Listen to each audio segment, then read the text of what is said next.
Hey friends, happy Friday. Today I'm going to take you on a little garden tour right in the back of my house here. I live in a townhouse, so I don't have much space, but the space that I do have, I've definitely maxed it out.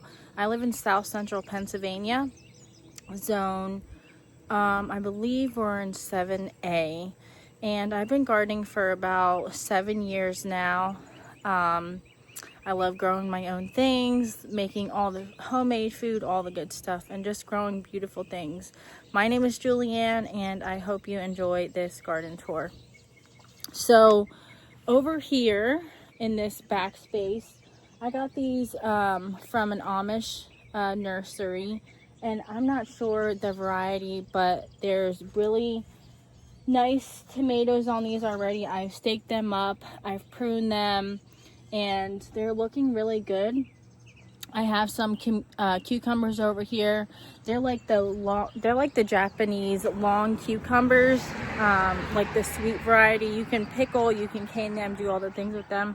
I've given both of them away so far, so I don't know exactly what they taste like, but the next one I get, I'm going to do something with it. Over here in this corner, we have some red burgundy okra, which is putting on flowers, and I have a lavender plant, and then I also planted some potatoes here that I got from the grocery store, and they were already growing eyes on them. To note, you can always grow potatoes from the grocery store if they're starting to grow eyes. Now obviously we have winter here, so you can't plant them in the winter, but I didn't want to waste them, and I knew I had some extra planting space, so I went ahead and planted these guys out. And my beautiful sunflower peaked a couple days ago, and this is like a multi-headed one. I also got this at a nursery, but everything over here is looking really good. What kind of kale this is, but this kale is a really good kale, and we have like the morning shade here, so this kale has not bolted on me yet, and I've done a lot with that. I put it in my eggs. I just saute it with a little bit of butter and a little salt and pepper on it, and then just add it to any side dish. So I really love that. And then I have this basil plant here. This is called Amazel basil. This is from this is from Proven Winners, and this basil is supposed to not bolt, but the difference that I've seen between regular Genovese basil and this Amazel basil, I do have the tag for this, Amazel basil, is this basil is a lot more, it's like a lot more thick. Like the leaf on it is more thick. It's still good to cook with. And also, back to the kale quickly, I put this basil in with my kale when I saute it, and it's so good like that, right in with the kale. And I also have planted some marigolds here, and these peppers I got from a nursery, and I planted them out, but they're just not doing anything. Like, they haven't grown. So let me know in the comments what kind of things I could plant here. I'm maybe gonna just take those out and put some flowers in. I don't know what to do there. I planted up some bush beans here, these Tobago bush beans. Sorry about all the cars going by. I live right by the road. And these bush beans are just not doing well. Tobago is my most favorite variety of green bean ever. And they're actually, here, let me show you. They are putting on some really nice green beans. So they're like the stringless type. And they don't get much bigger than this. They're so good. Stringless. I love fermenting these, canning these, just cooking them up fresh. But this planter is not doing very well. We've gotten a lot of rain this year, so I think that's probably affecting them. I also have some basil planted in here, and I have some dill planted in here as well. And then on over here, I have my house plants outside at the moment. getting some sun here. I have these dahlias, which are looking really good. These dahlia flowers are so pretty. And what I've done with these dahlias is I pinch them back. Normally when you top flowers or even vegetables, it bushes out more versus just getting really tall, and then you get more production on the plant. So that's what I did with these dahlias. Florette Farms, they're like a flower company out in the West. She has really good information on growing flowers and all that good stuff. Breeding programs. She does a lot of zinnia breeding and stuff like that. So they're not as tall as I would like them to be, but I did pinch them. And then over here on my trellis, I have some, I believe, now I lost all of my planter identification sticks because I recently moved and I couldn't find them at all. So I named them in the trays, but when I planted them out, I didn't end up using anything to identify them. So I'm just going off of memory. I do know what some of these things are, but some of them I don't. So it's like a mystery garden this year. So I think this is a black brandywine. These are the seeds that I saved from like my 2021 garden, which black brandywine and Paul Robeson are like my most favorite tomatoes ever. They have that smoky umami flavor, really like a dark tomato, like purplish coloring. And so these are black brandywines here, and they have some little tomatoes on them. They're looking really nice. I have some basil interplanted in here. This is the Paul Robeson tomato. And then I also have a cucumber over here, which is like a Boston pickling cucumber. In this first container, I have peppermint, which I absolutely love peppermint. I make it every night, and all my family loves it whenever they come and visit. They're like, peppermint tea, peppermint tea. So I always have to have some type of herbs growing for like fresh tea and things like that. Down here we have a red burgundy okra plant. This is another Paul Robeson tomato.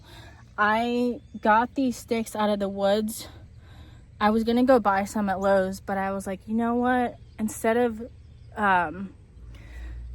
wasting money, I can just go find these out of the woods. So that's what I did, which is saving me a lot of money for these plant sticks. I have a petunia, silverberry petunia over here. And then we have a sunflower, and I have some holy basil interplanted on the bottom here. I'm going to chop this off whenever it's done flowering.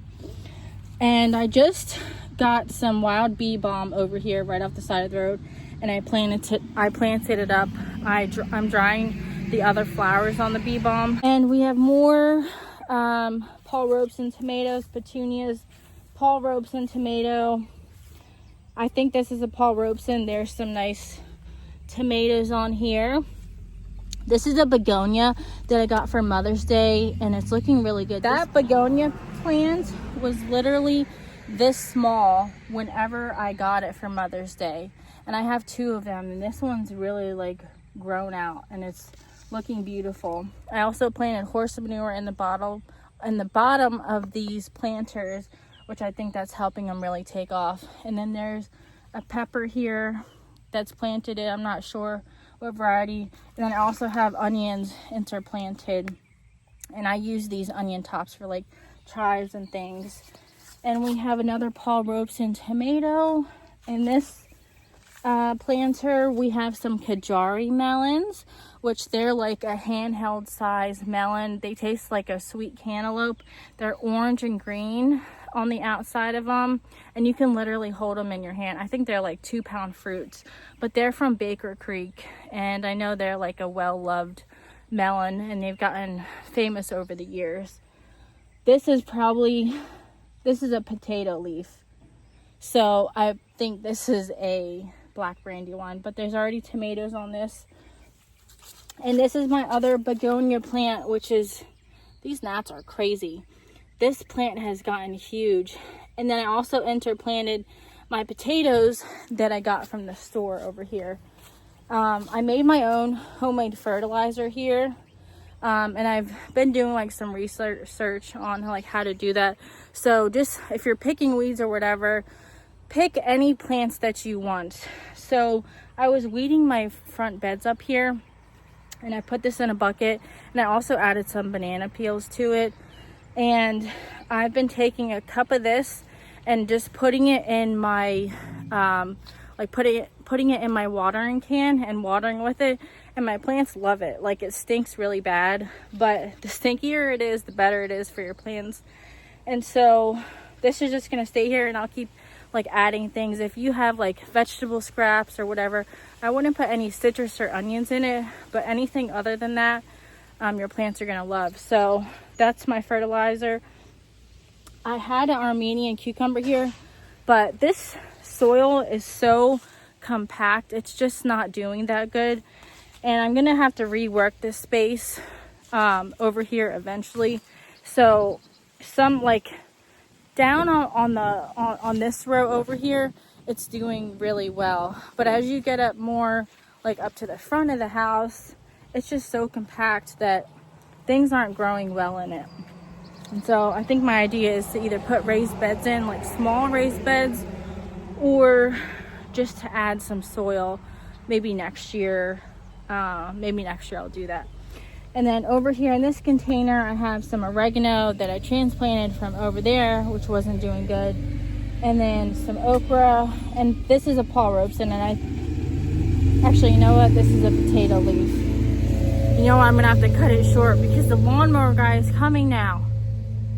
Okay, well, maybe we can hurry this up. This is a potato leaf. I think that's a black brandywine. But look at these gorgeous tomatoes on here. Oh my gosh. Marigolds interplanted. And then lastly, I'm not going to take you in this section over here because this is like the very compact section. But my last two containers here, I have an olive tree and then some more black brandywines, which are looking so good. And then I have some Kajari melons. And I actually have a Kajari melon to show you here. And I just seen this the other day. Look at this beauty.